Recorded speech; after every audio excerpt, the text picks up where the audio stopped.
আসসালামু আলাইকুম। So guys, এক ভাই আমাদের কমেন্ট করেছেন জৈব সার কীভাবে তৈরি করা হয়। আজকের ভিডিওতে দেখাবো জৈব সার কীভাবে তৈরি করা হয়।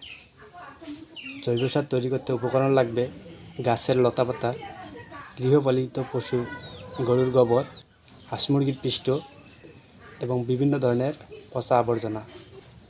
স্ক্রিনে লক্ষ্য করুন, এখানে দেখা যেতেছে অনেকগুলো কলার গাছ। এগুলো কেটে পালা করে রেখে দিয়েছি।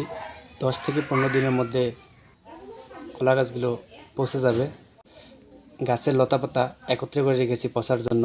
এবং দেখুন, বিশেষ করে গরুর গোবর জৈব সারের জন্য প্রধান উপকরণ। পরবর্তীতে সবগুলো উপকরণ একত্রে করে মিক্সড করার পর আমরা জৈব সার তৈরি করব ইনশাআল্লাহ। ভিডিওটা ভালো লাগলে একটা লাইক করবেন। নতুন ভিডিও পেতে আমাদের চ্যানেলটি সাবস্ক্রাইব করবেন।